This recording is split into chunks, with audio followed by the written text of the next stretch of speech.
நந்தவனத்தில் ஓராண்டி அவன் 4 மாதமாய் குயவனை வேண்டி கொண்டு வந்தான் ஒரு தோண்டி, அதை கூத்தாடி கூத்தாடி போட்டுடை தாண்டி. இன்னும் எத்தனை தோண்டிகளை போட்டுடைத்தாலும் இவர்கள் திருந்த மாட்டார்கள். அவர்கள் கம்பெனி முதலாளிமாருடன் சண்டையிடச் சொன்னால் சக்தி தொலைக்காட்சியில் குடுதிகா பார்க்குமார் என்று தங்களுக்கிடையில் சிறுபிள்ளைத்தனமாக சட்டையை கழித்து சண்டையிட்டுக் கொண்டிருக்கின்றார்கள். இதுதான் அரசியல்வாதிகளோட நிலைமை. அர்ஜுனா அம்பை வாங்கி வந்தால் பிரச்சனை இல்லை, வம்பை எல்லாம் எங்களுக்கு வாங்கி கொண்டிருக்கிறார். ஆக செய்ய வழியில்லை. ஒட்டுமொத்தமாக முடிவை சொல்லுவோமே. பாடசாலைக்கு வகுப்பறை கட்ட வேண்டும் என்று பணம் வாங்கி தங்கள் வீட்டினுடைய குளியரலையை கட்டிய அதிபர்கள் அரச உத்தியோகத்தர்களா, இல்லை என்றால் அரசியல்வாதிகளா? இறுதியாகத்தான் வந்தார் விநாயக் மகாதேவ் என்பதை போல சமூக வலைத்தளங்களில் புதிதாக ஒரு முளைத்திருக்கிறான் பாருங்கள். உன்னுடைய தம்பிக்கும் உன்னுடைய தங்கத்துக்கும் உன்னுடைய தாத்தாவிற்கும் கொடுப்பதற்கா அரச ஊழியர்கள் இருக்கின்றார்கள். ஒரு சமூக வலைத்தள வைத்தியரை பாராளுமன்ற உறுப்பினராக ஆக்கி இருக்கின்றது என்றால் இனப்படுகொலைக்கு காரணம் அரசியல்வாதிகள் தான் என்பது இந்த ஊரறிந்த உண்மை புதிதாக பிறந்த குழந்தைக்கு கூட தெரிஞ்சிருக்கும். கேட்டு பாருங்க வேணுமென்றால். அதாவது நீங்கள் பாராளுமன்ற உறுப்பினர் என்ற பதவியை எதற்கு பயன்படுத்துகிறீர்கள் என்றால் போலீசாரிடம் மாட்டாமல் தப்பித்துக் கொள்வதற்காக பயன்படுத்திக் கொண்டிருக்கிறீர்கள். மகாவலி அதிகார சபையின் திட்டம் என்று நீர்ப்பாசன அமைச்சின் கீழ் இதனை கொண்டு வந்து எங்கள் நிலங்களை ஆக்கிரமித்துக் கொண்டிருக்கின்றார்கள். காலம் பல கடந்து விட்டன, கலங்கள் பல காய்ந்து விட்டன, உதவ வேண்டிய கரங்களோ ஒதுங்கி நின்று கைகொட்டுகிறது, உறுதியாய் நின்றயம் கால்களோ ஊன்றுகோல் வேண்டி நிற்கிறது. இலவு காத்த கிளிபோல் வெளிச்சம் தேடி நிற்கிறோம், எம் ஒற்றை விளக்கும் தொலைந்து விட்டது, இனி நாம் அதை எப்படி பெறுவது? சபைக்கு வந்தனங்கள். பெரு மதிப்பு மிக்கவர்களே, இன்றைய தலைப்பு ஈழமணி திருநாட்டில் தமிழ் மக்கள் எதிர்நோக்கும் அன்றாட இடர்களுக்கு பெரிதும் காரணமாக இருப்பவர்கள் அரச ஊழியர்களை காட்டிலும் அரசியல்வாதிகளே என்பதாகும். ஈழத்திருநாட்டில் தமிழ் சமூகம் பிரதேச ரீதியாக பிரிந்து காணப்படுகின்ற ஒரு சமூகம். இங்கு வாழ்கின்ற ஒவ்வொரு பிரதேச மக்களுக்கும் ஒவ்வொரு விதமான அன்றாட இடர் காணப்படுகின்றது. வடக்கிலே கடற்றொழில் மீனவர்கள் எதிர்நோக்குகின்ற அன்றாட இடர்கள் வேறு, முன்னாள் போராளிகள் எதிர்நோக்குகின்ற அன்றாட இடர்கள் வேறு, இனப்படுகொலையால் காணாமலாக்கப்பட்டோரின் உறவுகள் எதிர்நோக்குகின்ற அன்றாட இடர்கள் வேறு. கிழக்கை எடுத்து பார்த்தால் சிங்கள ஆதிக்கவாதிகளினால் மேய்ச்சல் தரைகள் அபகரிக்கப்பட்டு கொண்டு இருக்கின்றன. மலையகத்திலே இன்னுமே 1000 ரூபாய் சம்பளம் நிர்ணயிக்கப்படவில்லை. கல்வி ரீதியான வளப்பங்கீடுகளானது அங்கு முறையாக வழங்கப்படவில்லை. கொழும்பு வாழ் தமிழ் மக்கள், அங்கு இருக்கக்கூடிய மத்திய தர குடும்பத்தினர் பொருளாதார சீர்குலைவுக்கு முகம் கொடுத்து கொண்டிருக்கின்றார்கள், அன்றாடம் விளையேற்றத்திற்கு முகம் கொடுத்து கொண்டு இருக்கின்றார்கள். இவர்களுடைய அன்றாட இடரானது இவ்வாறு காணப்படுகின்ற பட்சத்தில் அவர்களுடைய அன்றாட இடர்களுக்கு பெரிதும் காரணமாக இருப்பவர்கள் அரச ஊழியர்களை காட்டிலும் அரசியல்வாதிகளா இல்லையா என்பதுதான் இன்றைய தலைப்பு. நாங்கள் ஒன்றும் இன்றைய வாதத்தின் மூலமாக அரச ஊழியர்களுக்கு புனிதர் பட்டம் வழங்கப் போவது இல்லை. அரச ஊழியர்களும் பிழை செய்கின்றார்கள், அரசியல்வாதிகளும் பிழை செய்கின்றார்கள். இந்த வாதம் என்பது ஒரு ஒப்பீட்டளவிலான ஒரு விவாதம். இன்றைய தலைப்பில் இருக்கக்கூடிய மிக மிக முக்கியமான பதம் பெரிதும் காணப்படுவது. இதனை தீர்மானிக்க போகின்ற காரணிகள் 2. முதலாவது, அரச ஊழியர்கள் என்பவர்கள் அரச நிறுவனத்தின் கீழே ஊதியம் பெற்று முறையாக பணியாற்றுகின்ற ஊழியர்கள். அரசியல்வாதிகள் அரச ஊழியர்களை கட்டுப்படுத்துவதற்கும் கண்காணிப்பதற்குமான முற்றுமுழுதான அதிகாரம் படைத்தவர்கள். 2வது விடயம், இன்று நாங்கள் எதிர்கொள்கின்ற அன்றாட இடர்களுக்கு ஆணிவேராகவும் காரணகர்த்தாவாகவும் இருப்பவர்கள் அரசியல்வாதிகள். இன்று எங்களுடைய தலைப்பை 3 தளங்களில் ஆராய இருக்கின்ற. முதலாவதாக தமிழர்களுக்கான சிறந்த பிரதிநிதித்துவமின்மை, 2வதாக மக்களால் எதிர்கொள்ளப்படுகின்ற அன்றாட இடர்களுக்கு காரணகர்த்தாவாக இருக்கும் அரசியல்வாதிகள், 3வதாக மக்களால் வழங்கப்பட்டுள்ள அதிகாரத்தினை துஷ்பிரயோகப்படுத்துகின்ற அரசியல்வாதிகள். முதலாவது தளத்தினை சற்று நாங்கள் சீர்தூக்கி பார்க்க வேண்டும். சிங்கப்பூர் இலங்கையை விட அரசியல் ரீதியாகவும் பொருளாதார ரீதியாகவும் பின்தங்கிய நிலையில் இருந்த நாடு. 1956ஆம் ஆண்டு சிங்கப்பூர் ஜனாதிபதி தன்னுடைய நாட்டினை சீர்படுத்துவதற்காக முதலில் எடுத்த நடவடிக்கை அந்நாட்டினுடைய நிதி உட்கட்டமைப்பு, சுகாதாரம், கல்வி போன்ற அமைச்சுக்களை மாற்றி அமைத்தார், கொள்கைகளை புதிதாக உருவாக்கினார். அப்படி என்றால் நாங்கள் விளங்கிக் கொள்வது என்ன? சிங்கப்பூர் இன்று முன்னிலையில் இருக்கக்கூடிய ஒரு நாடு. சிங்கப்பூரானது அரசியல் ரீதியான கட்டமைப்பில் முன்னேறி இருக்கின்றது என்றால் அதற்கு காரணம் அரசியல் கட்டமைப்பில் முக்கிய பங்காற்றுகின்ற அரசியல்வாதிகளை மாற்றி அமைத்திருக்கின்றார்கள். இன்று வடக்கிலே இந்திய இலங்கை மீனவர்களுக்கான பிரச்சனையானது சென்று கொண்டிருக்கின்றது. இந்தியாவிலிருந்து வருகின்ற இழுவை படகுகள் எங்கள் மீனவர்களுடைய மீன் வளங்களையும் வலைகளையும் சூறையாடிவிட்டு செல்கின்றன. இங்கு இருக்கக்கூடிய மீனவர்களுக்கு வாழ்வாதாரம் கேள்விக்குட்படுத்தப்பட்டிருக்கின்றது. இங்கு நாங்கள் சுவையாக மீன்களை எல்லாம் பொறித்து சாப்பிட்டுக் கொண்டு இருக்கின்றோம். ஆனால் மீனவர்களுக்கு அங்கு மீனில் வலையில் மீன் சிக்குமா என்பது கவலை அல்ல. நான் இந்திய ராணுவத்திடம் நான் சிக்கிவிடுவேனா என்று அன்றாடம் அச்சப்பட்டுக் கொண்டிருக்கிறார்கள். அது அவர்களுடைய அன்றாட பிரச்சனை. இந்திய அரசாங்கமும் இலங்கை அரசாங்கமும் நினைத்திருந்தால் முறையான பேச்சுவார்த்தையினூடாகவும் சட்ட திட்டங்களை வலுப்படுத்துவதனூடாகவும் இந்த பிரச்சனை என்றோ முடித்திருக்கலாம். ஆனால் இந்தியாவினூடாக எங்களுக்கு கிடைக்கின்ற அனுகூலங்களிற்காகவும் அரசியல் லாபங்களிற்காகவும் இன்று வரை இந்த பிரச்சனையை முடிக்காமல் வைத்துக் கொண்டு இருக்கின்றார்கள். எங்களுடைய பிரச்சனை அன்றாட இடராக இன்று மாறி இருக்கின்றது என்றால் அதற்கு காரணம் அரசியல்வாதிகள். அடுத்ததாக மலையக பிரச்சனையை சற்று நாங்கள் சீர்தூக்கி பார்க்க வேண்டும். இன்று எங்களுடைய தினசரி வாழ்க்கை செலவு என்பது 5000 தொடக்கம் 10,000 வரை சென்று கொண்டிருக்கின்றது. ஆனால் இன்றுமே மலையக தோட்ட தொழிலாளர்களுக்கு ஒரு நாள் சம்பளம் 1000 ரூபாவாக மாற்றம் அடையவில்லை என்றால் அவர்களுடைய நிலைமையை சற்று நாங்கள் சிந்தித்து பார்க்க வேண்டும். ரப்பர் காடுகளிலும் தேயிலை தோட்டங்களிலும் அங்கு இருக்கக்கூடிய தோட்ட தொழிலாளர்கள் அட்டைகளால் உறிஞ்சப்பட்டு தங்களுடைய உடலுழைப்பை வழங்கி பொருளாதாரத்திற்கு வழங்கி கொண்டு இருக்கின்றார்கள். அங்கு உறிஞ்சப்படுவது அட்டைகள் அல்ல, முதலாளிகளும் தமிழ் அரசியல்வாதிகளும் தோட்ட தொழிலாளர் ரத்தத்தை உறிஞ்சிக் கொண்டு இருக்கின்றார்கள். அடுத்ததாக ஒரு விடயம், இந்த மலையக மக்களுடைய அன்றாட இடர்களை மலையக அரசியல்வாதிகள் என்றோ முடித்திருக்கலாம். கம்பெனி முதலாளிமார்களுடன் சண்டையிட்டு இந்த பிரச்சனையை முடித்திருக்க வேண்டும்.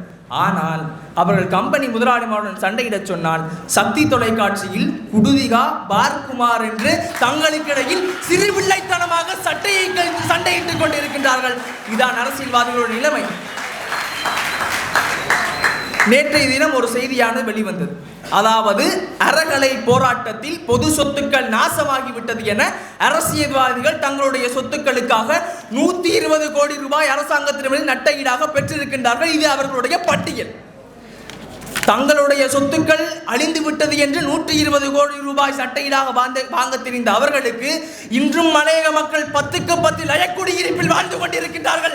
அவர்களுடைய லயக்குடியிருப்பை தனி வீடாக மாற்றுவதற்கு தானி இல்லாமல் இருந்து கொண்டிருக்கின்றார்கள்.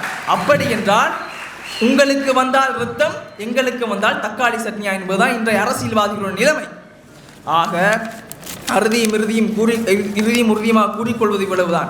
அரசியல்வாதிகள் பிரச்சனைகளை தீர்க்க வேண்டிய எங்களுடைய பிரதிநிதிகள் அவர்கள் பிரச்சனையை தீர்க்காமல் தங்களுடைய அரசியல் லாபத்திற்காகவும் தன்னுடைய வாக்கு வங்கிகளை நிறைத்துக் கொள்வதற்காகவும் எங்களுடைய அடிப்படை பிரச்சனையை அன்றாட இடர்களாக மாற்றி வைத்திருக்கின்றார்கள். ஆக ஈழமணி திருநாட்டில் தமிழ் மக்கள் எதிர்நோக்கும் அன்றாட இடர்களுக்கு முற்றுமுழுதாக பெரிதும் காரணமாக இருப்பவர்கள் அரசியல்வாதிகள் என்று கூறி நன்றிகள். இந்த மண்ணை போர் சப்பி துப்பி 16 வருடங்கள் கடந்தோடிவிட்டது. இதற்குள் 7 சொல்லாடல் முடிந்து விட்டது. நடந்தது என்ன, நாம் பெற்றது என்ன? சம்பந்தன் ஐயாவையும் மாவை ஐயாவையும் மேலே அனுப்பிவிட்டோம். பனோவையும் சுமந்திரனையும் வீட்டை அனுப்பிவிட்டோம். ஸ்ரீதரனையும் வீட்டை விட்டே அனுப்பிவிட்டோம். மாற்ற வேண்டிய தலைவர்கள் என்று நினைத்தோம், ஒவ்வொன்றாக மாற்றிவிட்டோம். ஆனால் மாற வேண்டியது நாம். எப்போது மாறப்போகிறோம்? அவைக்கு என் வணக்கம். அந்த வகையிலே இன்றைய விவாதத்தின் தலைப்பானது ஈழமணி திருநாட்டிலே தமிழ் மக்கள் எதிர்நோக்கும் அன்றாட இடர்களுக்கு பெரிதும் காரணமாக இருப்பவர்கள் அரச ஊழியர்களை காட்டிலும் அரசியல்வாதிகளே இல்லை. அந்த வகையிலே எதிர்த்தரப்பு ஈழமணி திருநாடு மற்றும் தமிழ் மக்களுக்கு கொடுத்த வரையறைகளை நாங்கள் ஏற்றுக்கொள்கின்றோம். தமிழ் மக்கள் என்ற ரீதியிலே வடக்கு கிழக்கு தமிழர்கள், அதே போன்று மலையக தமிழர்கள், தலைநகர தமிழர்களை உள்ளடக்கியதை நாங்கள் எங்களுடைய வாதத்திலே ஏற்றுக்கொள்கின்றோம்.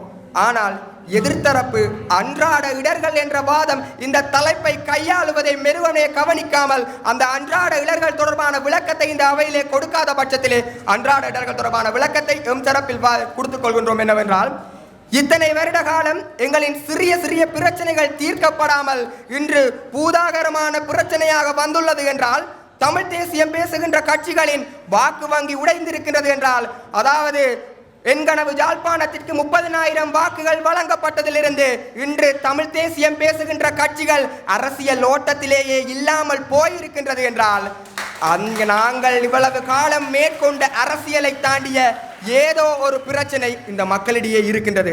அந்த மக்களின் மனக்குமுறல்களையும் மக்களினுடைய எழுச்சிகளையும் ஒரு அரசியல் மேடை பேசப்பட்டதுதான் ஒரு பெரும்பான்மை கட்சிக்கு நாங்கள் ஒற்றை தரப்பாக நின்று வாக்களித்ததிலிருந்து ஒரு சமூக வலைத்தள வைத்தியரை பாராளுமன்ற உறுப்பினராக ஆக்கி இருக்கின்றது என்றால் அதற்கு காரணம் மக்களினுடைய மனக்குமுறல்களும் மக்களினுடைய எழுச்சிகளையும் அந்த ஒரு தரப்பு பேசியிருந்ததாகத்தான் இருக்கின்றது.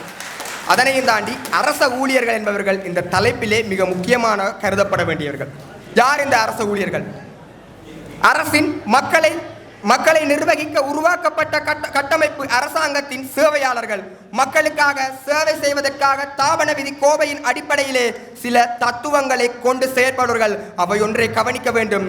அரச அதிகாரிகளுக்கு நாங்கள் அதிகாரங்களை வழங்கவில்லை, மக்களை கொண்டு நடத்துவதற்காக தத்துவங்களை மட்டுமே வழங்கி இருக்கின்றோம். தாபன விதிக்கோவையின் அத்தியாயம் 1 குறிப்பிடப்பட்ட உத்தியோக நியமனத்தின் சில பேரை தவிர மிகுதி அனைவரும் இங்கே அரச ஊழியர்களாக கருதப்படுகிறார்கள் என்பது எங்கள் தரப்பினுடைய விளக்கமாக இருக்கின்றது. அந்த வகையிலே எங்களுடைய வாதமானது 5 வியூகங்களின் அடிப்படையிலே கட்டமைக்கப்பட இருக்கின்றது.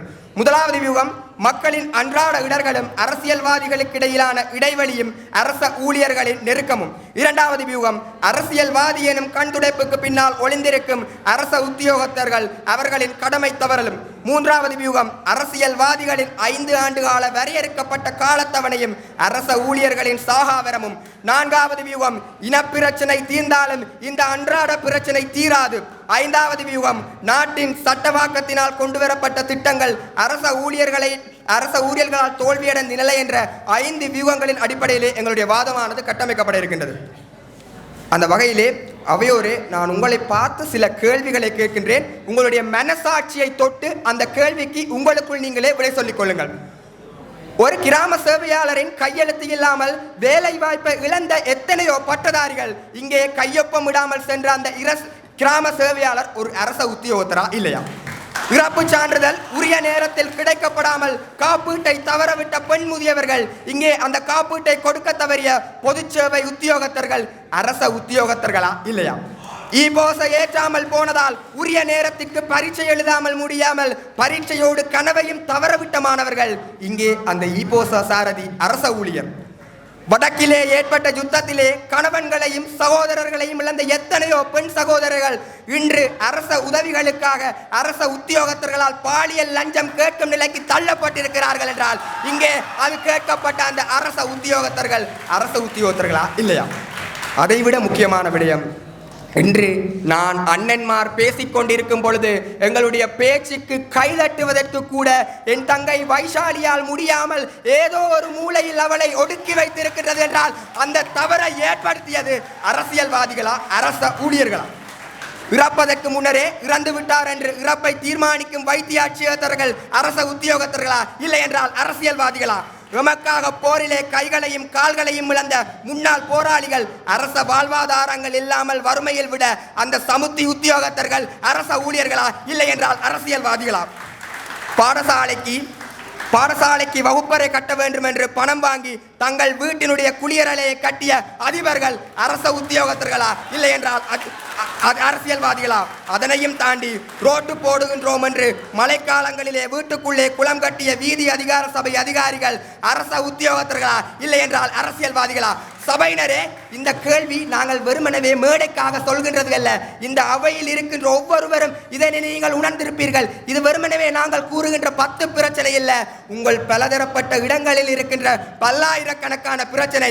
நாங்கள் இத்தனை காலமும் எங்களுடைய அரசியலை தமிழ் தேசியத்துக்குள் மட்டும் முடக்கி இருந்து கொண்டிருந்ததால் மக்கள் அன்றாடம் எதிர்நோக்குகின்ற பிரச்சனைகளை நாங்கள் கவலை தவறி இருக்கின்றோம்.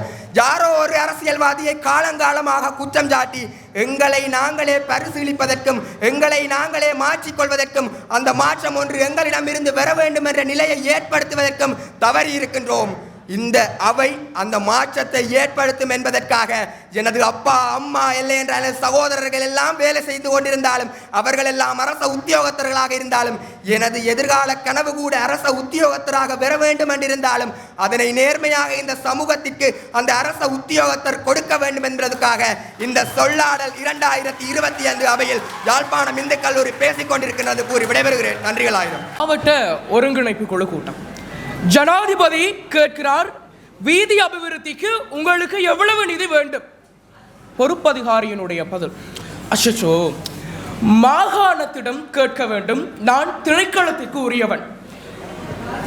ஜனநாயக சோசலிச குடியரசினுடைய ஒரு தலைவர் ஒரு தொழிற்சங்கத்தினுடைய பாரிய முயற்சியின் கீழ் 3/2 பெரும்பான்மையை கொண்ட ஒரு அரசினுடைய ஜனாதிபதிக்கு இவ்வாறான ஒரு பதிலை கொடுக்கக்கூடியதாக இருக்கின்றது என்றால், என்னை போன்ற ஒருவன், தெருவிலே நிற்கக்கூடிய ஒருவன், ஏனையா வீதி அபிவிருத்தி நடக்கவில்லை என்றால் நெஞ்சு பொறுக்கவில்லை இந்த நிலை கெட்ட மனிதரை எண்ணி.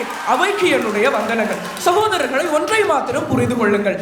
இனப்பிரச்சினைக்கும் அன்றாட பிரச்சினைக்கும் தொடர்பு இருக்கின்றது. ஆனால் இரண்டும் ஒன்றல்ல என்பதை இந்த அவைக்கு நான் முதலாவதாக பதிவு செய்ய விரும்புகிறேன். ஒரு ஆசிரியர் சம்பளத்துக்காக போராடுகிறார். ஒரு பல்கலைக்கழகத்தினுடைய கல்விசாரா ஊழியர்கள் 100 நாட்கள் போராடுகிறார்கள் அவர்களுடைய சம்பள உயர்வுக்காக. மேலதிக கொடுப்பனவுகளை காணவில்லை என்று ஒரு திணைக்கள அதிகாரியும் அதே போன்று புகையிரத நிலையத்தினுடைய அதிபரும் நின்று போராடி கொண்டிருக்கிறார்கள். எனக்கு விளங்கவில்லை. யாராவது ஒருவர் எங்களுடைய கல்வி திட்டம் மாற வேண்டும், 21ஆம் நூற்றாண்டுக்கு ஏற்ற பாடநெறிகள் பல்கலைக்கழகத்திலே இல்லை, நான் ஒரு வைத்தியனாக என்னுடைய நோயாளிக்கு செய்ய வேண்டிய சிகிச்சைகளுக்கான வசதிகளை காணவில்லை, ஒரு தொடருந்தானது நேரத்திற்கு செல்ல வேண்டும், பயணிகள் இடர்பாடுகளை சந்திக்கிறார்கள், அதிக தொடருந்துகளை உள்ளீடு செய்க என்று எவராது ஒருவர் ரோட்டுக்கோ அல்லது தெருவிலோ ரங்கி நின்று போராடுகிறார்களா என்று ஒரு கேள்விக்குறி இருக்கின்றது. அதற்கு எங்களிடம் பதிலே கிடையாது. இவ்வாறான சுயநலவாதிகளை பார்க்கின்ற பொழுது நெஞ்சு பொறுக்குதில்லை ஐயா இந்த நிலை கெட்ட மனிதரை எண்ணி. வேர்ல்ட் ஃபுட் புரோகிராம் என்கின்ற அமைப்பினூடாக வரப்பட்ட உணவுகளை ஒரு பச்சிளம் குழந்தைகளுக்காக கொடுங்கள் என்றார்கள். கேவலம் 5628 மெட்ரிக் டன் அந்த உணவு. பச்சிளம் குழந்தைகள் பசியால் வாடுகின்றன, பட்டினி கிடக்கின்றன. ஆனால் அவற்றை உரியான முறையிலே அதிகாரிகள் கொடுக்கவில்லை. இங்கு நடந்து கொண்டிருப்பதுதான் என்ன எங்களுக்கு தெரியவில்லை. ஒரு 6 நாட்களுக்கு கிட்ட விடுதிகளுக்கே போகவில்லை. தனியார் வைத்தியசாலையில் மூழ்கி கிடக்கக்கூடிய நரம்பியல் நிபுணரை பற்றி நாங்கள் பேசுகிறோம். உங்களுக்கு நலிந்த ஜெயதிஷ தான் வந்து நிற்க வேண்டுமா அல்லது ஹரணி அபயசூரிய தான் வந்து நின்று இது என்ன பிரச்சனை என்று கேட்க வேண்டுமா? இதற்கு யாரையா பொறுப்பு? உன்னுடைய வேலையை செய், அதன் பிறகு மிச்சவற்றை பார்ப்போம் என்றால் கிடையவே கிடையாது. சமுத்தி பயனாளிகள் தோற்று போன திட்டம். சமுத்தி பயனாளிலிருந்து இன்று அஸ்வஸ்ம வரை மாறிவிட்டோம். மன்னாரிலே பொன்னம்மா என்று ஒருவர் யுத்தத்தினால் பாதிக்கப்பட்டவர். யுத்தத்திலே தன்னுடைய மகனை இழந்தாலும் அந்த யுத்த வடுவை மறக்க வேண்டும் என்று ஒவ்வொரு நாளும் நிவாரணம் கிடைக்கும், சமுத்தி முத்திரை எனக்கு கிடைக்கும் என்று அலைந்து திரிந்த ஒருவர் இன்று எங்களோடு இல்லை. ஆனால் முத்திரையும் கிடைக்கவில்லை. நீங்கள் காணாமலாக்கப்பட்டோரை பற்றி, யுத்த வடுக்களை பற்றி பேசுகின்றீர்கள். நாளை அவனுடைய மகன் வருகின்ற பொழுது அந்த தாய் இருக்க வேண்டும் என்று சொன்னால் அதற்கான நிவாரணங்களை கொடுக்க தவறிவிட்டு இன பிரச்சனை என்று வந்து நின்றால் எது ஐயா எங்களுக்கு அன்றாட பிரச்சனை? எனக்கு விளங்கவில்லை. அடுத்ததாக மன்னாரிலே பாரிய போராட்டங்களை நடத்தினார்கள், மீளாய்வு செய்யுங்கள் என்று. ஆனால் எதுவுமே இங்கு இடம்பெறவில்லை. அம்பாறையிலே கடற்தொழிலாளர்கள் வாழ்வியலை துளைத்து நிற்கின்ற ஒரு தந்தை தன்னுடைய அடுத்த வேளை சாப்பாட்டுக்காக மகன் ஏங்கிக் கொண்டு நிற்கிறான். ஆனால் விலைகளையும் சரி பொருளாதார உத்திகளையும் ஒரு சமுத்தி உத்தியோகத்தர் கொள்ளையடித்து விட்டு சென்றார். அம்பாறையிலே இடம்பெற்ற போராட்டம் அதற்கு சாட்சி. என்னதான் நடந்து கொண்டிருக்கின்றது எங்களுக்கு தெரியவில்லை. தனிச்சிங்கள சட்டமா? இந்த தனிச்சிங்கள சட்டத்தினை என்கியூ டயஸ் என்கின்ற ஒரு அரசு செயலாளர் தொடக்கி வைக்கிறார். அதன் பின்புதான் உங்களுடைய ஜேஆர் ஜெயவர்தன் மலையகத்தினுடைய பிரச்சனையை பற்றி பேசுகிறீர்கள். 1000 ரூபாய் கொடுப்பனவு ஏன் வரவில்லை? நான் கேட்கிறேன், அவர்கள் ஏன் இன்று வரை தேயிலையை பறித்துக் கொண்டிருக்கிறார்கள்? அவர்கள் கல்வி கற்க வேண்டாமா? அவர்கள் நல்ல உத்தியோகத்துக்கு போக வேண்டாமா? காரணம் முழுக்க அரசு உத்தியோகத்தர்கள் ஒழுங்காக செயற்படாத விடம். சர் கந்தையா வைத்தியநாதன் ஒரு அரசு உத்தியோகத்தர் என்ன செய்கிறார் தெரியுமா? மலையகத்தினுடைய பிரஜா உரிமையை பறியுங்கள் என்று காட்டம் தெரிவிக்கின்றார். இன்று அஸ்வஸ்ம பிரச்சனை, ஒரு வவுனியாவிலே மொழி பிரச்சனைகள் தொடங்கி அனைத்திலும் இன்று மோசடிகள் இடம்பெற்றிருக்கின்றது என்று சொன்னால் இங்கு நடந்து கொண்டிருப்பவை தான் என்ன? சுண்ணாம்புக்கள் அகழ்வு இடம்பெறுகின்றது. அதனூடாக என்னுடைய சந்திரசேகர் சொல்கின்றார், சுண்ணாம்புக்களினை அகழ்ந்தவர்களை விட இங்கு நாங்கள் பாரியதாக குற்றம் சுமத்த வேண்டியது யாரிடம் என்று கேட்டால் இங்கு இருக்கக்கூடிய அரசு உத்தியோகத்தர்களுடைய அர்ப்பணிப்பில்லாத செயற்பாடும் அசண்டையினமும் தான் காரணம் என்கிறார். 170 உத்தியோகத்தர்களை தங்களுடைய புனிதமான அந்த தாபன விதிக்கோவையினுடைய ஓட்டைகளை பார்த்துவிட்டு வந்து பணிப்பின் கட்டாயத்தின் பெயரிலே சம்பளம் இல்லாமல் வேலை செய்யுமாறு வற்புறுத்தி கையெழுத்து வாங்கக்கூடிய வைத்திய பணிப்பாளர்கள் இருக்கின்ற இடத்திலே எங்களினுடைய அன்றாட பிரச்சனை என்று நாங்கள் எதனை கருதி நிற்கிறோம் என்று சொன்னால் இவ்வாறான பிரச்சனைகளைத்தான். இதனை விட மிகப்பெரியதொரு விடயம், என்னுடைய அம்மா என்னுடைய அப்பா எல்லோருமே இவ்வாறானவர்கள் தான் என்பதுதான் நிதர்சனம். எல்லாவற்றையும் விட்டு விடுவோம் சகோதரர்களே. ஒரே ஒரு விடயம்தான், ஏதாவது ஒரு பிரச்சனை என்று போய் நின்று பாருங்கள். சமூக வலைத்தளங்களிலே ஒரு குரங்கு பொம்மை ஒன்று இருக்கிறது. எவ்வாறு என்று கேட்டால் அவ்வளவுதான், அந்த மௌனம். இதுதான் அன்றாட பிரச்சனைகளுக்கு காரணம். நன்றி, வணக்கம். நந்தவனத்தில் ஓராண்டி அவன் 4 மாதமாய் குயவனை வேண்டி கொண்டு வந்தான் ஒரு தோண்டி, அதை கூத்தாடி கூத்தாடி போட்டுடை தாண்டி. இன்னும் எத்தனை தோண்டிகளை போட்டுடைத்தாலும் இவர்கள் திருந்த மாட்டார்கள். முதலாவதாக ஒரு விடயம் நானும் பார்க்கிறேன், வந்ததிலிருந்து இவர்களுக்கும் அரசியல்வாதிகளுக்கும் என்ன தொடர்போ தெரியவில்லை. கரை வேட்டிகளுக்கு கொடி பிடித்துக் கொண்டே இருக்கிறார்கள் வந்ததிலிருந்து. இவர்களை போன்ற ஆட்களினால் தான் கரை வேட்டிகள் இன்று வரை கரை பிடிந்தவர்களாகவே இருந்து கொண்டிருக்கின்றார்கள். அழகாக வருவோம். முதலாவதாக இன்று சில விடயங்களை நாங்கள் புரிந்து கொள்ள வேண்டும். கொழும்பு தமிழன் தானே, உனக்கு என்ன பிரச்சனை என்று கேட்பீர்கள். விலைவாசி ஏற்றத்தால் சாப்பிடவே வழி இல்லாமல் இருக்கின்றோம். இதற்கெல்லாம் யாரு காரணம் என்று இலகுவாக சிந்தித்தால் தெரிகிறது. ஒழுங்காக பொருளாதார கொள்கைகளை நாட்டுக்குள் கொண்டு வரத அரசியல்வாதிகள் உரத்தடியை விதிக்கின்றார்கள், அவர்களை சத்துக்கு கொள்கைகளை மாற்றுகிறார்கள். யாருக்கு இதெல்லாம் செய்கிறார்கள் என்று எனக்கு என்றால் தெரியவில்லை. அப்பொழுதுதான் எனக்கு ஒரு பதில் கிடைத்தது. அரசியல்வாதிக்கு இருக்கும் அளவு கடந்த அதிகாரம் தான் அவர்களை இதை செய்ய வைக்கின்றது. முதலாவதாக பாருங்கள், இன்று அழகாக இவர்களுடைய கோணத்திற்கு வரும். மக்களின் அன்றாட இடர்களும் அதனுடன் நெருக்கமாக இருக்கும் அரசு ஊழியர்களும் என்றார்கள். மதிப்புமிக்கவர்களே, நெருக்கமாக இருந்து 500 ரூபாய் கொள்ளையடிக்கும் அரச ஊழியர்களை நீங்கள் பார்க்கின்றீர்கள். அந்த ஒட்டுமொத்த 500 ரூபாயிலும் 50% கமிஷன் வாங்கும் அரசியல்வாதிகளை நான் பார்க்கின்றேன். இதில் யார் பெரிய குற்றவாளி என்று நீங்கள் சொல்லுங்கள். இதுதான் இன்றைய வாதம். தலைப்பராக கூறிவிட்டது. 2 பேருமே திருடர்கள் தான். இந்த 2 திருடர்களில் யார் தெளிவான திருடன் என்பதுதான் இன்றைய வாதம். இலகுவாக புரிந்துவிட்டது. யார் அதிகமாக கொள்ளையடிக்கிறது? அரசியல்வாதிகள். அடுத்தாக வருவோம். அழகாக கூறினார்கள், அரசியல்வாதிகளுக்கு 5 வருடம், அதிகாரிகளுக்கு 50 வருடம் என்று. எனக்கு ஒரு விடயம் புரியவில்லை. இலங்கை நாட்டிலே நடந்த தேர்தல், ஜனாதிபதி தேர்தல் 3ஐயும் எடுத்து பார்த்தோமேயானால், முதல் வருடம் ஒருவர் வந்தார், அவரை அடித்து விரட்டினீர்கள், 5 வருட இடைவெளி. அடுத்த வருடம் அவரது குடும்பத்திலிருந்தே இன்னொருவர் வந்தார், அவரை அடித்து விரட்டினீர்கள், இன்னொருவர் வந்தார். இதில் என்னையா மாற்றம் முதல் உங்களுக்கு? அதே குட்டையில் குழப்பிக் கொண்டிருக்கின்றீர்கள். இதுதான் இன்றைய அரசியல்வாதிகள் மாற்றம் என்று கருத்துக் கொண்டிருக்கிறீர்கள். அவ்வாறு வரும் அரசியல்வாதிகளும் அழுத்தம் தெரிவிக்கிறார்கள். எந்த அளவுக்கு? கொலை செய்யும் அளவுக்கு அழுத்தம் தெரிவிக்கின்றார்கள். லசந்த விக்ரமதுங்க போன்ற ஊடகவியலாளர்களுக்கு இன்று வரை நீதி கிடைக்காமல் இருக்கும் மண் இது. அவ்வாறு இருக்க நீ சரி, இங்க ஒரு விடயத்தை நீங்கள் புரிந்து கொள்ள வேண்டும். அரச ஊழியர்கள் சரியை செய்தால் தட்டி கொடுக்க மாட்டார்கள், அவர்களை குழி தோண்டி புதைப்பார்கள் அரசியல்வாதிகள். அதுவே அவர்களோடு சேர்ந்து கொள்ளையடித்தால் அவர்களை கூட வைத்துக் கொள்வார்கள். இதுதான் இன்று இருக்கும் அரசு ஊழியர்களுக்கான நிலை. அடுத்ததாக, இன்று கிராம சேவையாளர்கள், பொது சேவை உத்தியோகத்தர்கள், வைத்தியர்கள் இவர்கள் எல்லாம் கொள்ளையடிக்கிறார்கள். சரி, இதெல்லாம் நடந்து கொண்டே இருக்கிறது. இதற்கு பின்னால் இருக்கும் அமைச்சர்களுக்குரிய அமைச்சர்கள் எல்லாம் பூப்பறித்துக் கொண்டு இருக்கின்றார்கள் இவ்வளவு நாளாக. எனக்கு புரியவில்லை. உனக்கு பாதி ஒடுக்க தெரிகிறது, பட்ஜெட் மீட்டிங் போட தெரிகிறது, உனக்கு கீழே இருக்கும் அதிகாரிகளை கண்காணிக்க தெரியாதா? பிறகு எதற்கை அரசியல்வாதி என்று அவன் இருக்கின்றான்? அதையெல்லாம் இவர்கள் யோசிக்கவே இல்லை. அடுத்ததாக பாருங்கள், இந்த பொறுப்பு கூற வேண்டும் என்ற ஒரு விடயம் இருக்கிறது. அங்கதான் ஒரு விடயத்தை கூறினார்கள் பாருங்கள். அதாவது, ஜனாதிபதி கேட்டாராம் உங்களுக்கு எவ்வளவு நிதி வேண்டும் என்று, எங்களுக்கு தெரியவில்லை என்று கூறிய அரசு ஊழியர்களை பற்றி கதைத்துக் கொண்டிருக்கின்றார்கள். இவ்வளவு வருட காலமாக வடமாகாணத்துக்கு அனுப்பி வைத்த நிதியை கணக்கில் கூட பார்க்காமல் திரும்பி அனுப்பி வைத்த முதலமைச்சரை வைத்துக் கொண்டிருக்கும் நீங்கள் இதை பற்றி பேசலாமா? யாரை நீங்கள் பாராளுமன்றத்துக்கு அனுப்பி வைத்தீர்கள்? யாரின் மேல் நம்பிக்கை வைத்து அனுப்பினீர்கள்? நம்பிக்கை துரோகி தான் ஐயா பெரிய திருடன். அப்போ உங்கள் முதலமைச்சர் தான் பெரிய திருடன், அவர் ஒரு அரசியல்வாதி. அடுத்ததாக பாருங்கள், இன்று சம்பள உயர்வு பற்றி கதை தெரிந்தாங்க. ஆக இவரே ஒரு விடயத்தை ஒத்துக்கொண்டார் பாருங்கள். ஆசிரியர்கள் போன்ற அரச ஊழியர்களே அன்றாடினர்களை எதிர்நோக்கி கொண்டிருக்கின்றார்கள். அரச ஊழியர்களுக்கும் அன்றாடினர்களை கொடுத்து, உங்களை என்னை போன்ற அப்பாவி மக்களுக்கும் அன்றாடினர்களை கொடுத்து வாழ்ந்து கொண்டிருப்பவன் யார்? அரசியல்வாதிகள். இதுதான் இன்றைய வாதம்.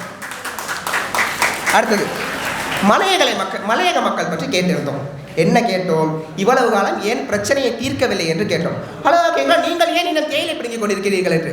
அழகா நன்றாக இருக்கிறது. இது இவ்வளவு காலமாக தேயிலையை பொறுத்து நாட்டின் பொருளாதாரத்தின் முதுகெலும்பாக இவர்களை வைத்துக் கொண்டு இவர்களை பாவித்த பிறகு தூக்கி எறிவதற்காக பயன்படுத்திக் கொண்டிருக்கிறார்கள். இவர்களுக்கும் அரசியல்வாதிகளுக்கும் என்ன வித்தியாசம்? இதுதான் என்னுடைய கேள்வி. அடுத்தது இன்று என்னவென்றால் நாங்கள் 3 கேள்விகளை கேட்டிருந்தோம். அதாவது முதலாவதாக, இனப்படுகொலைக்கு காரணம் அரசியல்வாதிகள் தான் என்பது இந்த ஊரறிந்த உண்மை புதிதாக பிறந்த குழந்தைக்கு கூட தெரிஞ்சிருக்கும். கேட்டு பாருங்க வேணுமென்றால். ஆனால் இதற்கு அரசு இனப்படுகொலையால் நீங்கள் இன்னும் அன்றாடினர்களை எதிர்நோக்கி கொண்டுதான் இருக்கின்றீர்கள். இந்த அன்றாடினர்களுக்கு ஊழியர்கள் எவ்வாறு பொறுப்பு கூற முடியும் என்று கேட்டோம், பதில் இல்லை. இரண்டாவதாக, மேச்சத்தரை பிரச்சனைக்கு காரணம் அது உரிமை சார் பிரச்சனை. இதை வைத்து அரசியல் செய்பவர்கள் அரசியல்வாதிகள், அவர்களுக்கு நாட்டில் சமத்துவம் நிலவக்கூடாது என்று கேட்டிருந்தோம். இதனை கூறியவர் முன்னாள் துணைவேந்தர் ஜெயசிங்கம் என்று கூறியும் அதற்கு உங்களுடைய கருத்து என்று கேட்டோம், அதற்கும் பதில் இல்லை. சரி, 2 கேள்விக்கு பதில் இல்லை. இப்போது கேட்க போகும் கேள்விக்கும் பதில் இல்லை. அதையும் கேட்டுவிட்டு சென்று விடுகிறேன். ஹியூமன் ரைட்ஸ் வாட்ச் எனும் நிறுவனத்திலிருந்து துணை ஆசிய ஆலோசகர் கூறுகிறார்கள், மீனாட்சி கங்குலி என்பவர். அதாவது இந்த மேய்ச்சல் தரை பிரச்சனை இருக்கிறது தானே, இந்த மேய்ச்சல் தரை பிரச்சனையிலே அரசியல்வாதிகள் இவ்வாறு செய்து கொண்டிருக்கிறார்கள் என்று கூறுகிறார். உள்நாட்டிலே பாதுகாப்பு பொறிமுறைகளை வைத்திருக்கிறார்கள் இவர்கள் எதற்கு அதை வைத்திருக்கிறார்கள் தெரியுமா என்று கேட்டு கூறுகிறார் பாருங்கள். அப்பாவி மக்களை பயமுறுத்துவதற்கும் சிறுபான்மையினத்தின் மீது குற்றச்சாட்டுகளை சுமத்துவதற்காக மாத்திரம்தான் வைத்திருக்கிறார்கள் என்று ஹியூமன் ரைட்ஸ் வாட்சின் துணை ஆசிய ஆலோசகர் கூறிவிட்டார். அவருடைய வாதத்தை எடுத்து பார்க்க போகின்றீர்களா, இவர்களுடைய வாதத்தை எடுத்து பார்க்க போகின்றீர்களா என்பதை நீங்களே முடிவு செய்து கொள்ளுங்கள். ஆக எங்களுடைய அரசியல்வாதிகளை போன்ற ஒரு சிறிய மீட்டில் எடுத்து வந்தோமே. ஆனால் முதலாவதாக, ஐநா சபையானது உங்கள் பிரச்சனையை தாருங்கள் என்று கேட்டது 2 கடிதம் அனுப்பியவர்கள் நாங்கள். சர்வதேச விசாரணை முடிந்துவிட்டது என்று பரவலாக அறிவித்த அரசியல்வாதி வைத்திருப்பவர்கள் நாங்கள். இறுதியாகத்தான் வந்தார் விநாயக் மகாதேவ் என்பதை போல சமூக வலைத்தளங்களில் புதிதாக ஒருவன் முளைத்திருக்கிறான் பாருங்கள். அழகாக கூறுகிறார்கள். அதாவது நம்ம எம்பிக்கையில சிங்கள நிற்குவா என்று கேட்கிறார். அதாவது நீங்கள் பாராளுமன்ற உறுப்பினர் என்ற பதவியை எதற்கு பயன்படுத்துகிறீர்கள் என்றால் போலீசாரிடம் மாட்டாமல் தப்பித்துக் கொள்வதற்காக பயன்படுத்திக் கொண்டிருக்கிறீர்கள். இதுதான் இந்த அரசியல்வாதிகளின் நிலைமை. இதைத்தான் நான் கூறிக்கொண்டிருக்கின்றேன். ஆக இப்ப ஒரு விடயத்தை நீங்கள் புரிந்து கொள்ள வேண்டும். அர்ஜுனா அம்பை வாங்கி வந்தால் பிரச்சனை இல்லை, வம்பை எல்லாம் எங்களுக்கு வாங்கி கொண்டிருக்கிறார். ஆக செய்ய வழியில்லை. ஒட்டுமொத்தமாக முடிவை சொல்லுவோமே. ஆனால் முதலாம் வாதி தலைப்பில் என்று பேசவில்லை, இரண்டாம் வாதி போடியத்தில் என்று பேசவில்லை. இவர்கள் 3 பேரும் சம்பந்தமாக எதுவுமே பேசவில்லை. எங்களுடைய வாதம் தெளிவாக இருக்கிறது. ஈழமணி திருநாட்டில் தமிழ் மக்கள் இல்லை, எல்லா மக்களும் எதிர்நோக்கும் அன்றாட இடர்களுக்கு ஒட்டுமொத்தமான காரணம் அரசியல்வாதிகளும் அரசு ஊழியர்களும். இதில் பெரிதும் காரணம் அரசியல்வாதிகளே. நன்றி, வணக்கம். சபைக்கு வந்தனங்கள். இன்று யாப்பை எடுத்து பார்த்து அரசு ஊழியர்களுக்கு அழகாக வரைவிலக்கணம் தெரிந்த எங்கள் எதிரணி அன்பு சகோதரர்களுக்கு கொஞ்சம் 200 பக்கம் முன்னுக்கு வந்திருந்தால் தெரிந்திருக்கும் அதில் யார் யார் வரையறுக்கப்பட்டிருக்கின்றார்கள் என்று கூறியிருந்தார்கள். சமுக்தி உத்தியோகத்தர்கள், வைத்தியர்கள், அதிபர்கள், கிராம சேவையாளர்கள் என்றெல்லாம். அவர்கள் எல்லாம் கண்காணிக்க வேண்டியது யார்? பகிரங்க சேவைகள் ஆணைக்குழு. போலீஸ் உத்தியோகத்தர் பற்றி கலைத்திருந்தார்கள். தேசிய போலீஸ் ஆணைக்குழு அவர்களை கண்காணிக்க வேண்டியது. யாப்பில் அத்தியாயம் 22 உறுப்புரை 170 குறிப்பிடப்படுகின்றது. இந்த 41 ஆவண்ணா பிரிவில் வரும் பொருள்கோடலின் படி சுயாதீன துறைகளின் உறுப்பினர்களும் தவிசாளர்களும் அரசு ஊழியர்கள் இல்லை.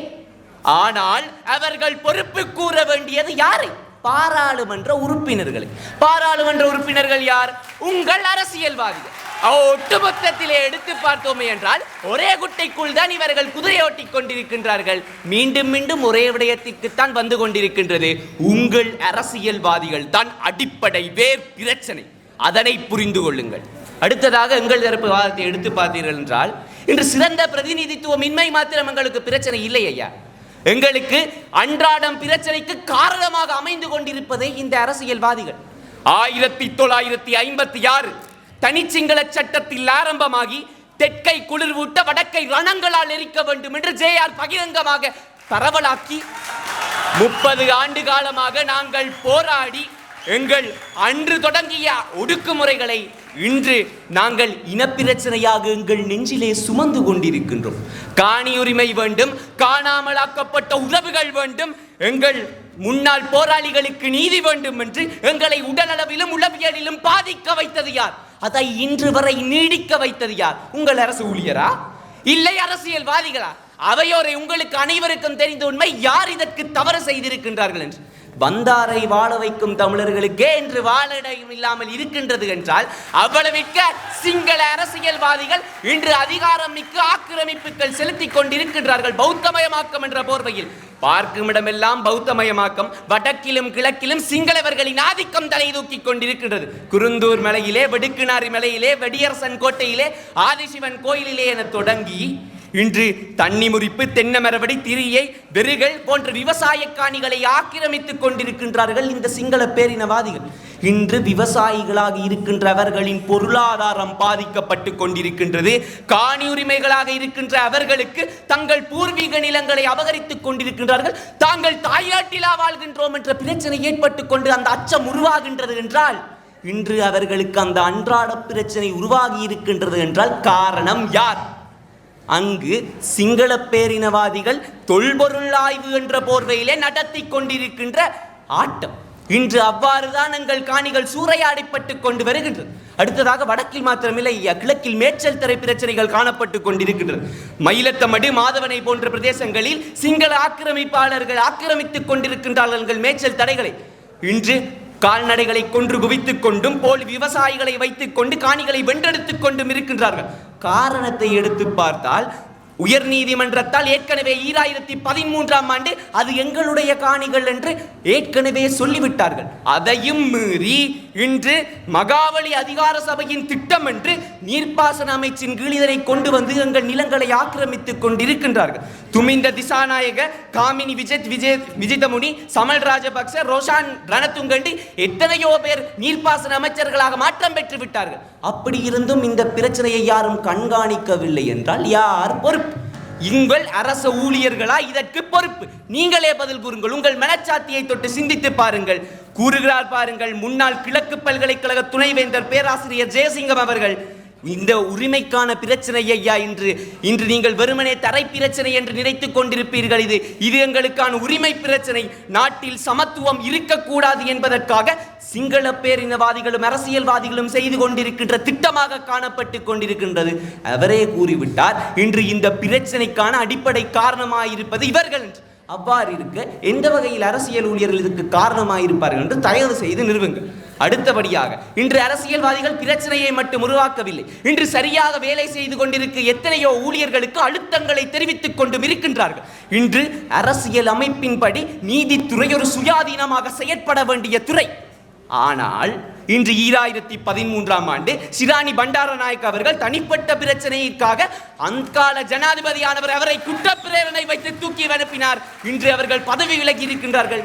இவர் யார் என்று எடுத்து பார்த்தால் இலங்கையின் பிரதம நீதியரசர். இன்று நீதித்துறையின் அதியுச்ச அதிகாரத்தையே மாற்றக்கூடிய சூழ்நிலையை கொண்டிருப்பது அரசியல்வாதிகள் என்றால் இவர்கள் மாத்திரமில்லை. இன்று நீதியரசர் சரவணராஜாக்கு நடந்த பிரச்சனையை எடுத்து பாருங்கள். அன்று பௌத்தமய மக்களுக்கு எதிராக தீர்ப்பு கொடுத்து விட்டோம் என்று சரத் வீரசேகர ஐயா பாராளுமன்றத்தில் கொலை மிரட்டல்கள் செய்து கொண்டிருக்கின்றார். இன்று அதியுச்ச நிலையில் சுயாதீனமாக செயற்பட வேண்டிய இந்த நீதித்துறையிலேயே அழுத்தங்கள் இருக்கின்றது என்றால் உங்கள் அரசியல் ஊழியர்கள் எம்மாத்திரம் ஐயா? நீங்களே சிந்தித்து பாருங்கள். இவர்கள் மாத்திரமல்ல, அரசியல் தலையீடுகள் இருந்தால் நான் பதவி விலகிவிடுவேன் என்று வடமாகாண ஆளுநர் வேதநாயகம் ஐயா குறிப்பிடுகின்றார்.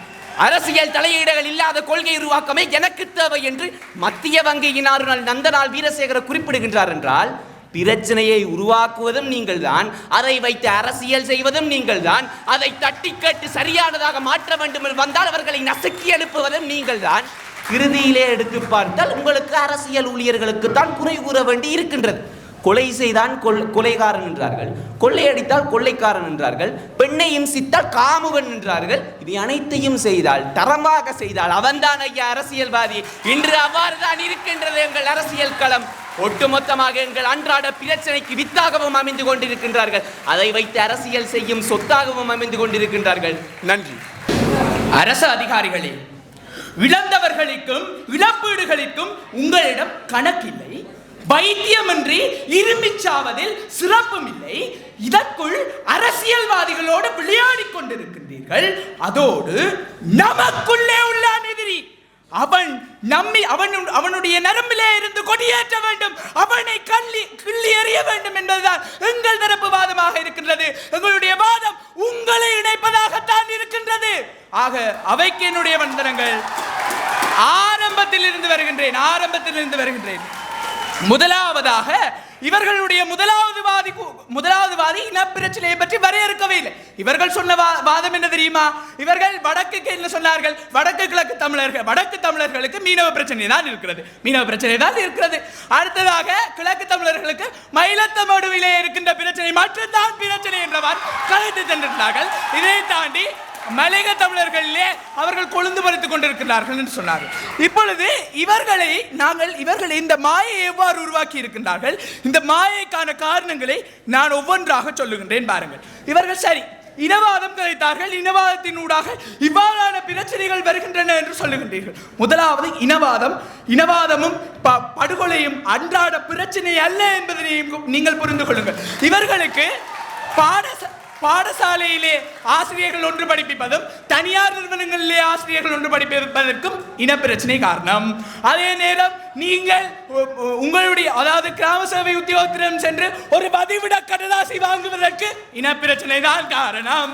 அதே நீங்கள் உங்களுடைய பிரதேசத்தில் நீங்கள் உங்களிடமிருந்து எதிர்பார்த்து நீங்கள் ஒவ்வொருத்தராக சிந்தித்து பாருங்கள், உங்களுடைய மனச்சாட்சியில் இருந்து சிந்தித்து பாருங்கள்.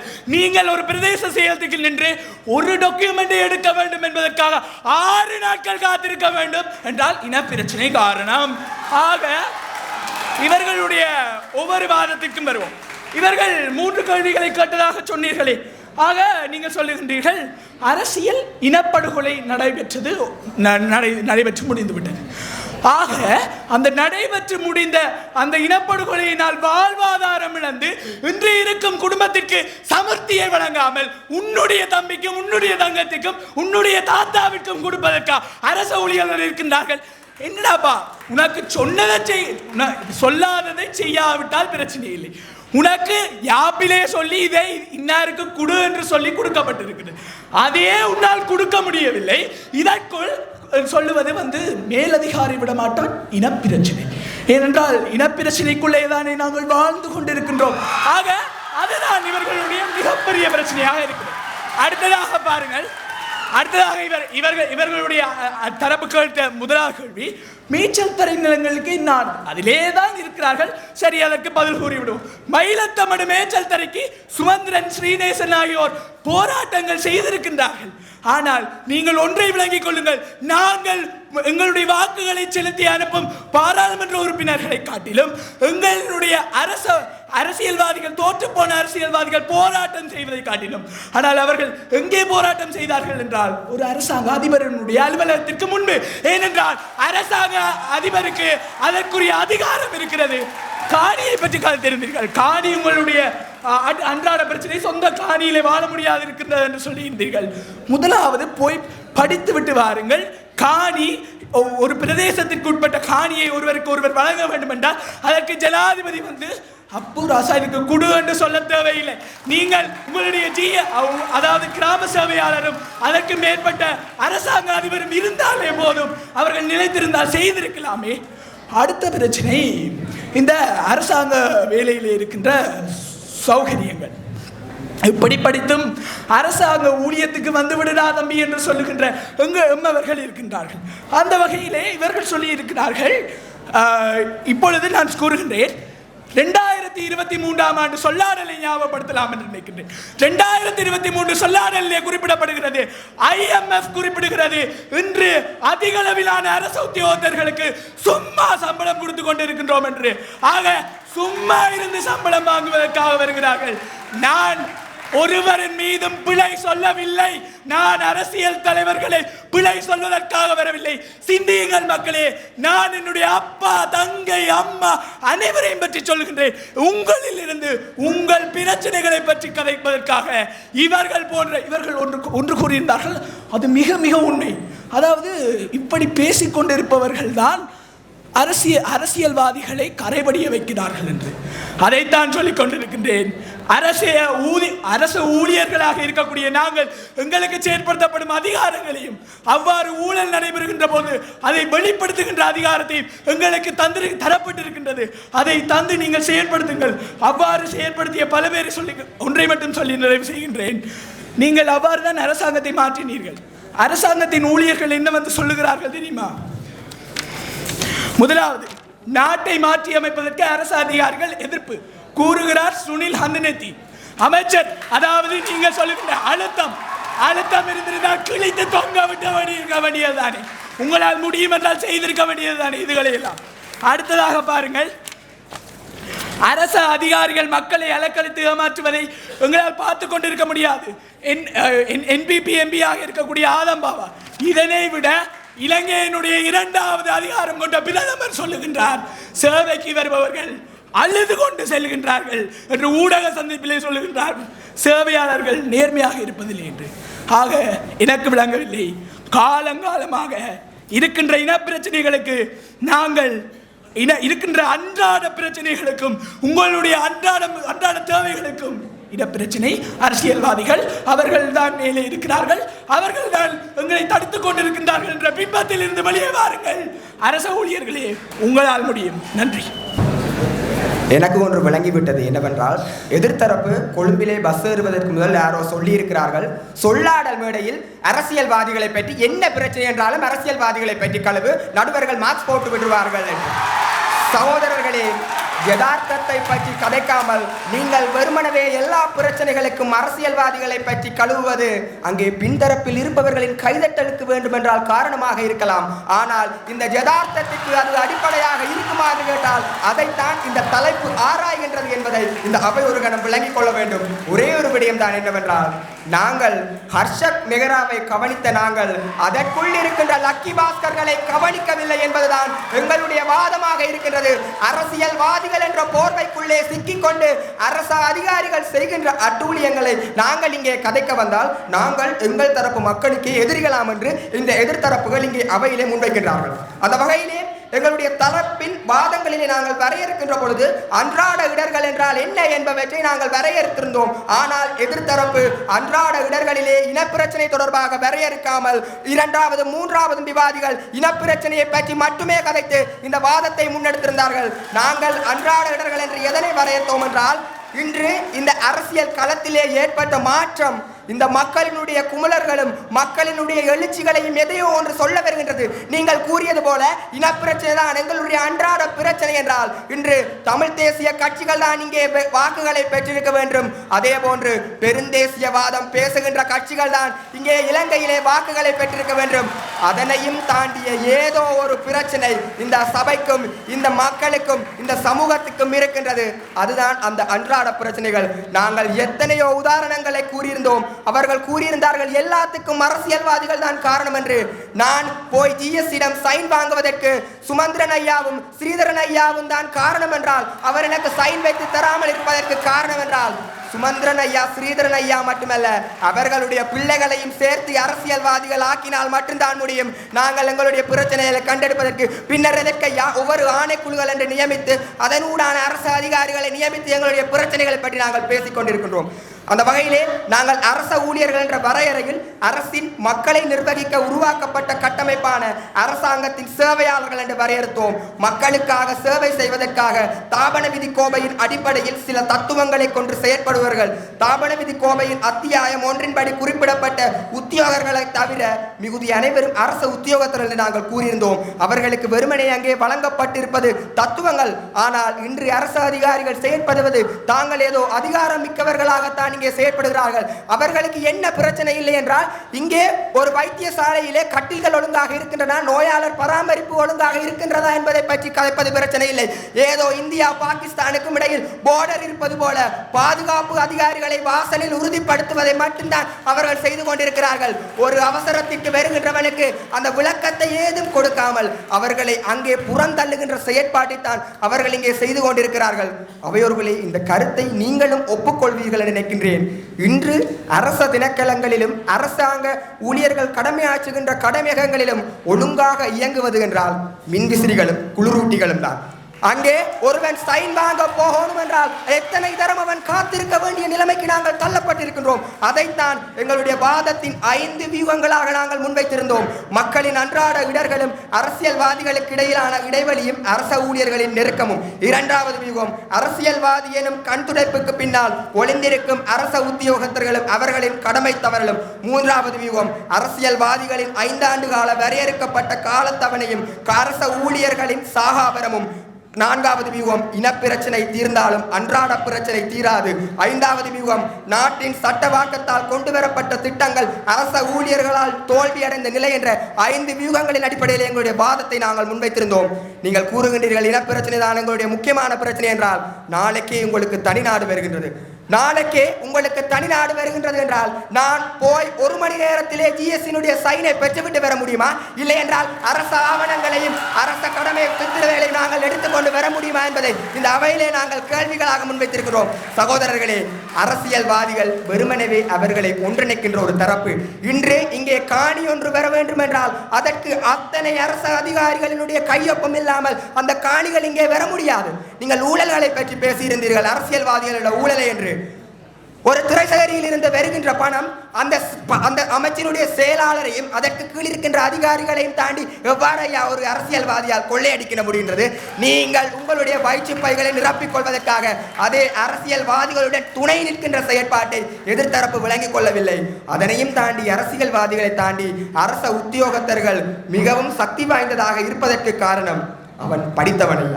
அவனுக்கு தான் அந்த தாபன விதி கோவைகளிலும் சரி அந்த கட்டமைப்பிலும் சரி என்னென்ன ஓட்டைகள் இருக்கின்றது, எதனூடாக சென்றால் தப்பிக்கலாம் என்று அரசியல்வாதிகள் பாவம் அது தெரியாதவர்கள் இவர்கள் தான் அதற்கு போதிப்பதற்கு காரணமாக இருக்கிறார்கள். ஐயா, இறுதியாக ஒரு விடயத்தை கூறி நான் முன்வைக்கின்றேன்.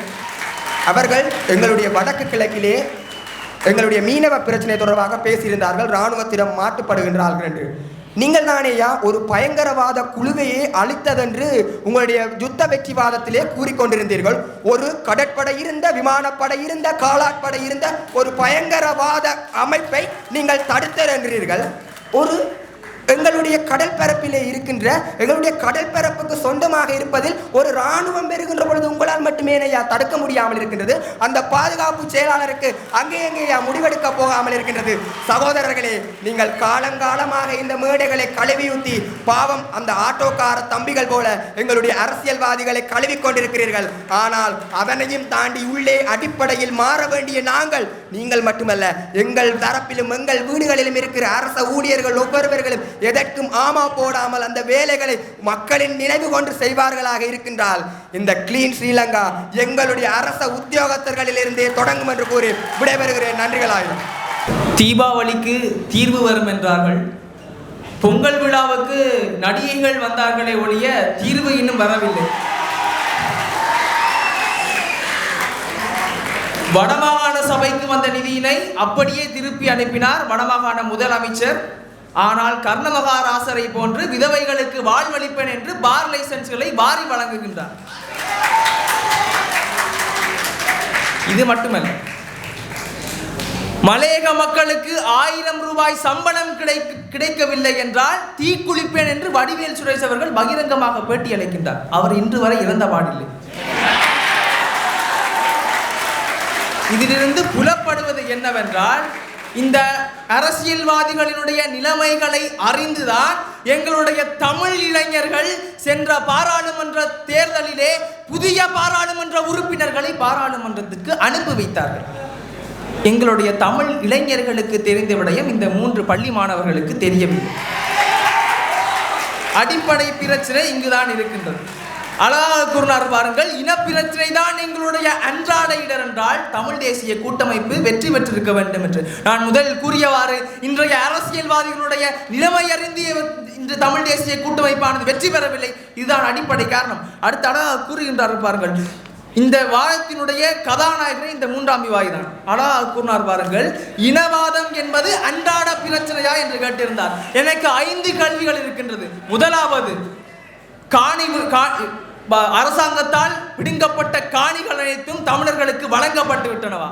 அடுத்ததாக, அதிமேதகு ஜனாதிபதியான அனுரகுமார திசாநாயக்க யாழ்ப்பாணத்திற்கு வருகை தருகின்ற நேரம் மாத்திரம் விடுவிக்கப்பட்ட இராணுவ முகாம்களானது வடக்கிலும் கிழக்கிலும் நிரந்தரமாக அழிக்கப்பட்டு விட்டனவா?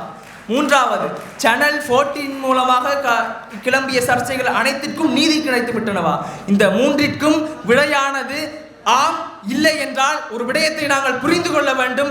இன்றும் இனப்பிரச்சனை எங்களுடைய அன்றாட பிரச்சனையாக இருந்து கொண்டுதான் இருக்கின்றது. ஒரு விடயத்தை புரிக்க வேண்டும், எங்களுக்கு நீதிகள் இன்னும் கிடைக்கவில்லை. காணாமலாக்கப்பட்டோர் உறவுகளுக்காக இன்றும் எங்களுடைய தாய்மார்கள் வாசலை விழிவைத்து பார்த்து கொண்டிருக்கின்றார்கள். அவர்களுடைய உளவியல் பிரச்சனை இந்த 3 பள்ளி மாணவர்களுக்கு தெரியவில்லை. கூறுகின்றார்கள் அழகாக, அரசியல்வாதிகளானவர்கள் கல்வி கற்றவர்கள் என்று. அரசியல்வாதிகள் கல்வி கற்கவில்லையாம், அதனால் அவர்களுக்கு மோசடி செய்ய தெரியாதாம். அரசு ஊழியர் கல்வி கற்றவர்களாம். இந்த ஓடி விளையாடு பாப்பா என்று விளையாடி கொண்டிருந்த அரசியல்வாதிகள் தான் 11 ஊழல் மோசடி வழக்கிலே சிக்கிக் கொண்டு இருக்கின்றார்கள். நீங்கள் கூறுகின்ற கல்வி கற்காத பாப்பாக்களாக இருக்க அரசியல்வாதிகள் தான் இந்த ஊழல்களை செய்திருக்கின்றார்கள். அப்படி என்றால் பிரச்சனை எங்கு இருக்கின்றது? அரசு ஊழியர்கள் 5க்கும் 10க்கும் 500க்கும் 1000க்கும் லஞ்சம் செய்து கொண்டிருக்கின்றார்கள். அரசியல்வாதிகள் கோடிகளில் ஊழலை செய்து கொண்டிருக்கின்றார்கள். அனைத்தும் யாருடைய பணம்? மக்களினுடைய பணம். தமிழ் மக்களினுடைய வளங்களை சூறையாடி கொண்டிருக்கின்றார்கள் அரசியல்வாதிகள். அடுத்ததாக ஒரு விடயத்தை கூறினார் பாருங்கள். அதாவது சென்ற சொல்லாடலே, அதாவது 2023 சொல்லாடலே ஒரு விடயத்தை கூறினார்களாம். அரசு ஊழியர்களுக்கு IMF ஆனது அரசு ஊழியர்கள் சும்மாக சம்பளங்களை வழங்க வேண்டாம் என்று கூறினோம். அதே சொல்லாடல் தான் ஒழுங்காக அவர்கள் செவிமடுத்திருந்தால் ஒரு விடயம் விளங்கி இருக்கும். CIA BOC என்ற ஒரு விடயம் இருக்கின்றது. லஞ்சம் மற்றும் ஊழல் தொடர்பான சான்றிதழ்களை தொடர்பான திணைக்களமானது இடம்பெற வேண்டும் என்று கூறினார். காரணம் என்ன? அரசியல்வாதிகளுடைய வெளிப்படையான நிதி கட்டமைப்பானது அவர்கள் இல்லை. வெளிப்படையாக அவர்கள் நிதிகளை சேர்க்கவில்லை. அதனால் ஊழல் மற்றும் லஞ்சம் தொடர்பான சான்றிதழ் தொடர்பான ஆணை திணைக்களங்களை உருவாக்க வேண்டும் என்று IMF ஆனது பரிந்துரை செய்திருந்தது. அடுத்ததாக கிழக்கு மாகாணத்தில் இருக்கும் மேச்சல் தடை பிரச்சனைக்கு சுமந்திரன் போராடினாராம். அண்மையில் தான் அனுமதி சாரநாயக்க முன்னிலையில் கஜேந்திரகுமார் 20 வருடங்கள் கழித்து 20 பரிந்துரைகளை புதிதாக முன்வைத்திருந்தார். அந்த 20 பரிந்துரைகளிலுமே கிழக்கு மாகாணத்தில் இருக்கக்கூடிய மேச்சல் தடை பிரச்சனை குறிப்பிடப்படவில்லை. காரணம் என்ன? இங்கு அரசியல்வாதிகளுடைய ஆதிக்கத்தினாலும் சிங்கள பேரினவாத அரசியல்வாதிகளாலும் எங்களை பிரதிநிதித்துவப்படுத்துகின்ற அரசியல்வாதிகள் வாய்ப்புத்தி கைகட்டி நின்று கொண்டிருக்கின்றார்கள். அதை அறிந்துதான் தமிழ் இளைஞர்கள் பாராளுமன்றத்தில் புதிய பெறுபர்களை காண்பதற்காக திட்டங்கள் இறங்கினார்கள். ஆக இவ்வளவு பிரச்சனைகளும் இருக்கின்றது. எங்களுடைய தரப்பு வாதத்திற்கு வருவோமையானால் எங்களுடைய வாதம் இவ்வளவுதான். ஒரு அரசியல்வாதி என்போன் தமிழர் சிறுபான்மையினத்தினையும் பெரும்பான்மையினத்தையும் பிரதிநிதித்துவப்படுத்தி நாங்கள் கைகளில் அதிகாரங்களை கொடுத்து அனுப்புகின்றோம். அவ்வாறு அதிகாரம் பெற்றிருக்கக்கூடிய அரசியல்வாதியானவன் தமிழர்களுடைய பிரச்சனையை பிரதிநிதித்துவப்படுத்த வேண்டும். தமிழர்களுடைய பிரச்சனையையும் தமிழ் மக்களுடைய இடர்களையும் தீர்ப்பதற்கான வழிவகைகளை பாராளுமன்றத்தில் பேச வேண்டும். அதற்கு தான் அமைச்சு பதவிகள் இருந்து கொண்டிருக்கின்றது. அழகாக நாங்கள் அரசியலமைப்பு உதாரணம் காட்டினோம். நாங்கள் பல ஆய்வாளர்களையும் பல விடயங்களையும் குறிப்பிட்டு கூறியிருந்தோம். பல நிதர்சன ஆதாரங்களை முன்வைத்திருந்தோம். இவர்கள் முன்னும் நடைமுறை ஆதாரங்களை கூறுகின்றே என்று பிதற்றிக் கொண்டே இருந்தார்கள். ஒரு சுழலுக்களை சிக்கிக் கொண்டிருந்தார்கள். எங்களுடைய கோணங்கள் 3 தரங்களில் ஆராயப்பட்டிருந்தது. சிறந்த பிரதித்துவம் இல்லாமல் அது நாங்கள் அழகாக விளக்கப்படுத்தியிருந்தோம். பிரச்சனை எவ்வாறு பிரதித்துவப்படுத்தாமல் அரசியல் லாபங்களுக்காக அரசியல்வாதி செயல்பட்டுக் கொண்டிருக்கின்றார்கள் என்று 2வது தளத்தில் நாங்கள் முன்வைத்திருந்தோம். பிரச்சனைகளை உருவாக்குவதே அரசியல்வாதி தான். சிங்கள பேரினவாதர்கள் எங்களுடைய அன்றாட பிரச்சனைக்கு எவ்வாறு காரணமாக இருப்பதால் என்ற ஆதாரங்களை சமர்ப்பித்திருந்தோம். 3வது விடயத்தை நாங்கள் கூறியிருந்தோம். பாருங்கள், எவ்வாறு மக்களுடைய அதிகாரங்களை துஷ்பிரயோகப்படுத்துகின்றார்கள் என்று. நேர்மையாக இருக்கக்கூடிய நீதிவான்களையும் அரச ஊழியர்களையும் கூட கட்டுப்படுத்துகின்ற அதிகாரம் தங்களுடைய துஷ்பிரயோகத்தினூடாக சீரடிய செய்து கொண்டு இருக்கின்றார்கள். இதுதான் இன்றைய அரசியல்வாதிகளின் நிலைமை. எங்களுக்கு 13 வேண்டாம், சமஸ்ரீயும் வேண்டாம், தனி நாடும் வேண்டாம், 1000 ரூபாய் சம்பளமும் வேண்டாம். எங்களுக்கு 1 ரூபாய் சோறு போடுங்கள் ஐயா. எங்களுடைய பொருளாதாரத்தை நிமிர்த்தி காட்டுங்கள். அது மாத்திரம் போதும். இன்று கையில் அதிகாரத்தை வைத்துக் கொண்டு எங்களுடைய பேச்சில் அதிகாரமாக இருந்து கொண்டு இருக்கின்றார்கள். அது எங்களுக்கு வேண்டாம். அனைவரும் புரிந்து கொள்ளுங்கள். கல்வியை கையில் எடுங்கள். தயங்கி நிற்க வேண்டாம். என்ன செய்ய வேண்டும் என்று பயங்க நில்லுங்கள் என்று கூறி வாய்ப்புக்கு நன்றிகள்.